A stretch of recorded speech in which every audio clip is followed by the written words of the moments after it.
आज आप लोगों के समक्ष हम एक नए लर्निंग अप्रोच के संबंध में यहाँ पर अध्ययन करने जा रहे हैं और इस लर्निंग अप्रोच का नाम है कोऑपरेटिव लर्निंग और जिसे हम सहकारी अधिगम भी कहते हैं। सबसे पहले हम यह जानने का प्रयास करें कि सहकारी का अर्थ होता क्या है। तो सहकारी का अर्थ होता है कि साथ साथ कार्य करना या एक दूसरे के सहयोग के साथ कार्य करना। और चूंकि यहाँ पर अधिगम शब्द जुड़ा हुआ है इसलिए हम यह कह सकते हैं कि जो अधिगम का कार्य होता है या प्रक्रिया होती है वो साथ साथ होती है या जितने भी विद्यार्थीगण होते हैं वे एक दूसरे की सहायता से अधिगम की क्रिया को पूर्ण करते हैं। तो सभी को नमस्कार और आज की कक्षा में आप सभी का स्वागत है, अभिनंदन है। साथियों, सबसे पहले हम जो CL है, CL को हम क्या बोलेंगे? Cooperative learning. तो ये कोऑपरेटिव लर्निंग है, उसका प्रमुख उद्देश्य क्या होता है? तो यहाँ पर 3 उद्देश्य बतलाए गए हैं। पहले उद्देश्य की बात करें तो उसमें लिखा हुआ है अध्ययन अध्यापन की उपलब्धि। इसका अर्थ ये है कि जो शैक्षणिक उपलब्धियाँ होती हैं उसकी बात हम यहाँ पर करने जा रहे हैं। तो विद्यार्थीगण जब अध्ययन अध्यापन करते हैं या मिलजुल करके अधिगम करते हैं तो उनको उपलब्धियां प्राप्त होती हैं। उपलब्धियों में हम कह सकते हैं कि उनकी क्षमताओं में वृद्धि होती है, उनके कौशलों में वृद्धि होती है, उनकी योग्यताओं में वृद्धि होती है। तो सहकारी अधिगम में मिलजुल करके अधिगम की प्रक्रिया को संपन्न करते हैं और उनमें उपलब्धियों को प्राप्त करते हैं। दूसरा जो दिया गया है लक्ष्य, उसकी बात करें तो इसमें दिया गया है विभिन्नता को स्वीकारना। चूँकि किसी भी कक्षा का यदि हम अध्ययन करें, अवलोकन करें तो हम पाएंगे कि भिन्न भिन्न योग्यता वाले या फिर हम कहेंगे कि कौशल वाले या क्षमता वाले या दक्षता वाले विद्यार्थियों का समावेश होते हैं। तो हम यह भी कह सकते हैं कि जो विद्यार्थीगण होते हैं वे एक दूसरे के भिन्नता को स्वीकार करते हैं, योग्यता को स्वीकार करते हैं और एक दूसरे से सीखने का कार्य करते हैं। सामाजिकता का विकास, ये तीसरे नंबर का उद्देश्य है। इसका अर्थ यह है कि समाज के जो कौशलों का होता है उसका विकास होता है। तो विद्यार्थियों में सामाजिक कौशलों का विकास होता है। हम ये कह सकते हैं कि आपसी संबंध, भाईचारा या एक दूसरे का जो सहयोग की भावना या फिर हम कहेंगे कि जो योग्यताएं होती हैं समाज में रहने लायक, उनका विकास यहाँ पर होता है। तो सहकारी अधिगम में ये 3 उद्देश्यों को प्राप्त किया जाता है। आइए हम दूसरे नंबर की चर्चा करें। दूसरे नंबर में यह दिया गया है कि जो कोऑपरेटिव लर्निंग है उसके क्या क्या लक्षण हैं। तो जैसा कि हमने पहले बताया है कि ये समूह में कार्य करते हैं, यानी सभी विद्यार्थीगण एक साथ एक दूसरे से मिल करके एक दूसरे से सीखने का कार्य करते हैं। दूसरा दिया गया है प्रजातांत्रिक, यानी सभी विद्यार्थियों को समान अवसर प्रदान किया जाता है। सभी क्षेत्रों में, अधिगम के सभी क्षेत्रों में उनको अवसर प्रदान किया जाता है। फिर हम ये कहेंगे कि व्यक्तिगत जिम्मेदार होते हैं।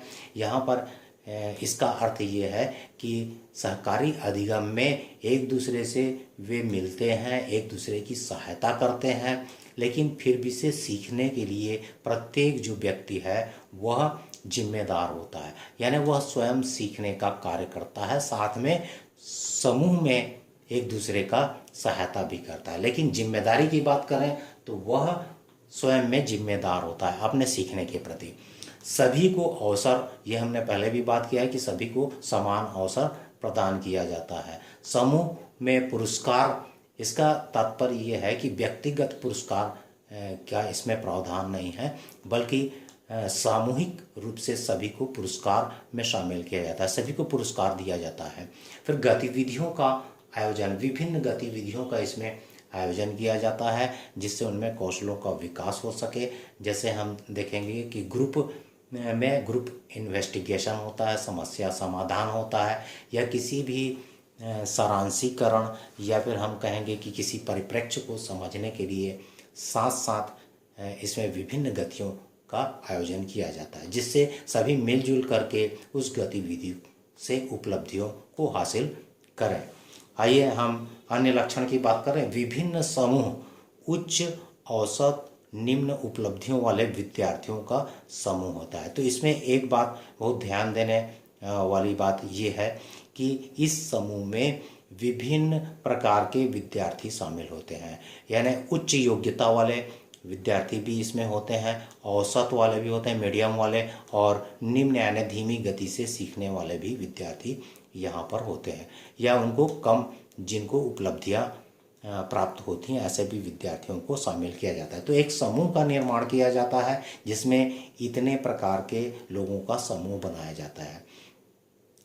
उसके बाद हम देखेंगे कि जाति, वर्ग, लिंग और सामाजिक, आर्थिक, सांस्कृतिक पृष्ठभूमि वाले जो विद्यार्थी होते हैं उनको भी शामिल करके समूह का निर्माण किया जाता है। उसमें आपस में परिवर्तन भी किया जाता है। तो इस प्रकार हम देखें कि जो कोऑपरेटिव लर्निंग है उसके मुख्य लक्षण इस प्रकार से बतलाए गए हैं। आइए हम तीसरे पॉइंट की ओर बढ़ें। तीसरे पॉइंट में यह दिया गया है कि जो सहकारी अधिगम है या कोऑपरेटिव लर्निंग है उसके 5 आधारभूत आवश्यक तत्व होते हैं। इन तत्वों का आइए हम यहाँ पर वर्णन करें या व्याख्या करें। तो पहले में ये दिया गया है सकारात्मक रूप से एक दूसरे के प्रति जिम्मेदार। तो इसका मतलब यह है कि समूह में भिन्न प्रकार के, भिन्न योग्यता वाले, क्षमता वाले जब विद्यार्थी कार्य करते हैं या फिर अधिगम की प्रक्रिया को निभाते हैं तो उस स्थिति में वे एक दूसरे को सिखाने के प्रति जिम्मेदार होते हैं। सकारात्मक रूप से का मतलब सब सकारात्मक रूप से ये सोचते हैं कि हम सीखने का कार्य कर रहे हैं, सभी सीखेंगे। भागीदारी, विश्वास के साथ और एक दूसरे के प्रति उनमें विश्वास होता है। चर्चा, परिचर्चा, सहयोग व एक दूसरे के प्रगति को बढ़ावा देना। इसमें ऐसा नहीं होता, कंपटीशन नहीं होता है कि कोई एक ज़्यादा बढ़ गया तो दूसरे को ईर्ष्या होगी कि मैं तो नहीं बढ़ पाया, तो ऐसा नहीं होता है। इसमें सामूहिक चर्चा, परिचर्चा या फिर सहयोग की भावना होती है और एक दूसरे के प्रगति को ध्यान में रख करके अधिगम किया जाता है। कोई बढ़ रहा है तो उसको भी प्रोत्साहन मिलता है। प्रत्येक विद्यार्थी अपने सीखने के प्रति जिम्मेदार है। यह हमने पहले भी यहाँ पर बताया है कि प्रत्येक विद्यार्थी अपने सीखने के लिए जिम्मेदार होता है। सामाजिक कौशलों का विकास होता है। तो सामाजिक कौशलों का हमने पहले भी जिक्र किया है। तो यहाँ पर नेतृत्व भावना होती है, लीड करने की भावना होती है, तो उस क्षमता का विकास होता है। निर्णय शक्ति का विकास होता है, डिसीजन ले सकते हैं जितने भी विद्यार्थीगण। संप्रेषण हो सकता है, एक दूसरे से कम्युनिकेशन होता है, अच्छे से एक दूसरे के बातों को वो समझ सकते हैं, वाद विवाद करके निष्कर्ष निकाल सकते हैं। तो और उसके बाद हम आते हैं 5वें नंबर पर। 5वें नंबर में ये दिए गए सामूहिक प्रसंस्करण। इसका मतलब ये होता है कि जो मूल वस्तु होता है उसमें कुछ बदलाव लाया जाता है जिससे उसकी उपयोगिता बढ़ जाती है। तो उसे मास प्रोसेसिंग भी कहते हैं, सामूहिक प्रसंस्करण। इस प्रक्रिया के द्वारा नए रूप में ट्रांसफॉर्म किया जाता है किसी भी चीज़ को, जिससे उसकी उपलब्धि में वृद्धि होती है। तो आइए इसको हम समझें। लक्ष्य के लिए समूह का कार्य है, यानी सामूहिक रूप से सभी जो सदस्य होते हैं वो लक्ष्य के लिए जिम्मेदार होते हैं और उसके लिए कार्य करते हैं। सक्रिय रूप से भाग लेते हैं, सभी समूह के सदस्य सक्रिय रूप से भाग लेते हैं। लक्ष्य के प्रति जिम्मेदारी होती है सभी की। एक दूसरे पर विश्वास करना तथा अंतः निर्भरता होना है।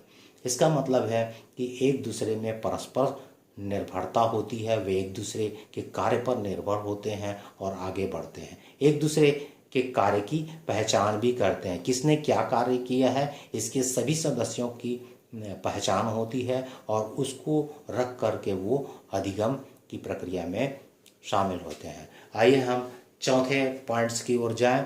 तो जो कोऑपरेटिव लर्निंग है वो चौथे पॉइंट्स में यह कहा गया है, दिशा निर्देश की बात कही गई है। तो क्या क्या दिशा निर्देश हैं इस अधिगम को करने के लिए या फिर इस लर्निंग अप्रोच को क्रियान्वित करने के लिए।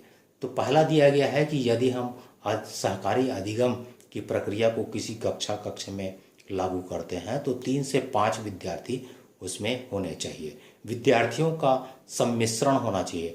और जो हमने यहाँ पर बात की थी कि विभिन्न योग्यता वाले या उच्च, औसत और निम्न की बात हमने की थी, या जाति, वर्ग, लिंग, सामाजिक, आर्थिक, सांस्कृतिक पृष्ठभूमि वाले विद्यार्थियों की बात की थी। तो इस समूह में सभी प्रकार के विद्यार्थियों का सम्मिश्रण होता है, आपसी सहयोग की भावना होती है। कक्षा में वह समय प्रबंधन होता है, यानी कक्षा का भी प्रबंधन होता है, कक्ष का और समय प्रबंधन भी होता है। विद्यार्थियों का ग्रेडेशन किया जाता है, प्रत्येक जो विद्यार्थी होते हैं वो कितना सीखें उनको एक ग्रेड के अंतर्गत सम्मिलित किया जाता है या उनको ग्रेडेशन किया जाता है या ग्रेड दिया जाता है।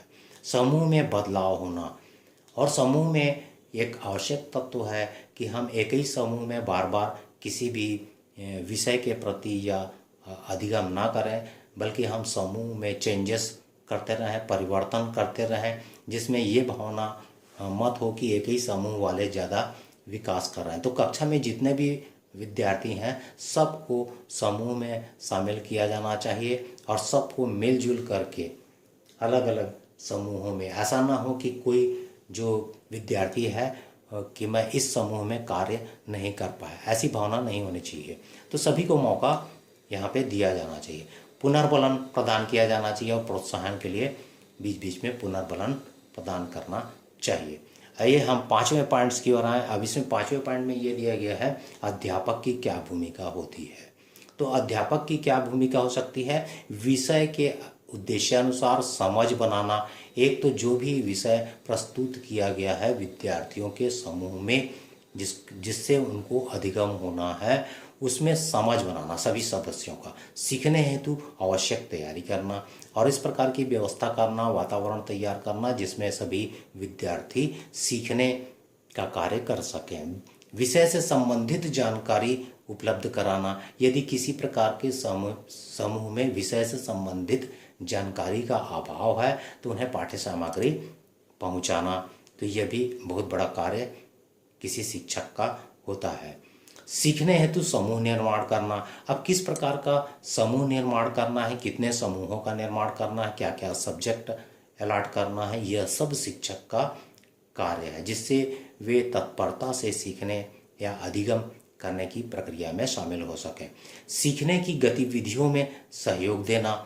विभिन्न प्रकार की जो गतिविधियां होती है जिससे बच्चे अधिगम कर रहे हैं तो उसमें सहयोग देना भी शिक्षक का कार्य होता है। और रिजल्ट के पश्चात प्रदर्शन व उपलब्धि को गिनाना भी समूह का कार्य होता है। इसके लिए एक विशेष यानी प्रक्रिया अपनाई जाती है जिसमें शिक्षक सभी जो बच्चे होते हैं या फिर विद्यार्थी होते हैं, स्टूडेंट्स होते हैं, उनको जिम्मेदारी दी जाती है। जैसे किसी को यह कह दिया जाता है कि आप नेतृत्व का कार्य करेंगे, किसी को दिया जाता है कि वो लिखने के कार्य करेंगे, किसी को कहा जाता है कि वो प्रेजेंटेशन का कार्य करेंगे। इस प्रकार सभी को अलग अलग जिम्मेदारी दी जाती है और अंत में जो प्रेजेंटर है या प्रस्तुति करता है उसको प्रदर्शन के दौरान अपने उपलब्धियों को प्रकटीकरण करना होता है, यानी वो बतलाना होता है। तो इस प्रकार शिक्षक की भूमिका कोऑपरेटिव लर्निंग में बहुत ही महत्वपूर्ण है और जिसे किसी भी अध्यापक को किया जाना चाहिए। उसके बाद हम आते हैं 6वें पॉइंट में। इसमें बताया गया लाभ व सीमा का इसमें वर्णन किया गया, लिमिटेशंस क्या है और इसके लाभ क्या है। तो यहाँ पर आइए हम देखें कि क्या क्या लाभ हो सकते हैं। उपलब्धियों का प्रदर्शन किया जाता है।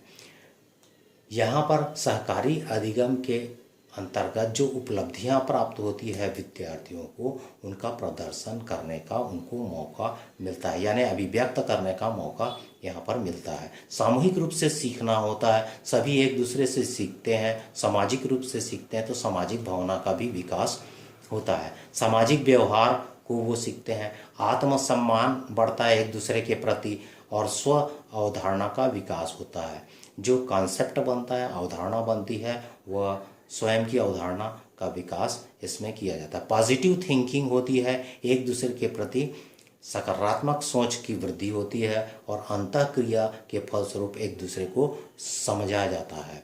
जब वे एक दूसरे से बातचीत करते हैं, चर्चा करते हैं, एक दूसरे को समझते हैं तो वो एक दूसरे को समझना भी इसमें उस प्रक्रिया को वो संपन्न करते हैं। प्रभावकारी सीखना होता है। इसमें जो भी कार्य यहाँ पर जो अधिगम हो रहा है वह बहुत ही प्रभावकारी रूप से असरदायक होता है।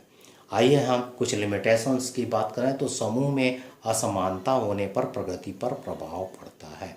इसका तात्पर्य ये है कि यदि हम किसी ऐसे समूह का निर्माण कर देते हैं या शिक्षक के द्वारा इस प्रकार के समूह का निर्माण कर दिया जाता है जिसमें कोई जो छात्र है वो अधिक योग्यता वाला है, क्षमता वाला है, कौशल वाला है, और वहीं पर ऐसा भी छात्र है जो धीमी गति से सीखता है या अधिगम करता है, तो यह देखा जाता है कि स्लो के कारण या फिर धीमी गति से सीखने के कारण जो अत्यधिक कौशल युक्त विद्यार्थी है उसमें प्रभाव पड़ता है, क्योंकि वो पहले से ही सीख चुका है, उसका टाइम वेस्ट होता है। तो इस प्रकार भी हम कह सकते हैं कि इसमें ध्यान रखा जाना चाहिए समूह के निर्माण में कि कोई ऐसा इफेक्ट ना पड़े। तो साथियों, आज हमने लर्निंग अप्रोच के तहत हमने सहकारी अधिगम कोऑपरेटिव लर्निंग का यहाँ पर अध्ययन किया और उसके विभिन्न जो बिंदु हैं, महत्वपूर्ण बिंदु हैं, उसको समझने का कार्य किया है। अपेक्षा है कि आप लोग इस विषय को बहुत अच्छे तरीके से समझ गए होंगे और किसी भी कक्ष में जब आप अवलोकन करने जाएंगे या फिर हम ये भी कह सकते हैं कि जब आप शिक्षक बनेंगे तो आप इन विधि का ज़रूर प्रयोग करेंगे अपनी कक्षाओं में, ताकि जो विद्यार्थी होते हैं वो उनमें बहुत सारी उपलब्धियां प्राप्त हों, कौशल प्राप्त हों उनको, और दक्षता योग्यताएं उनमें विकसित हों।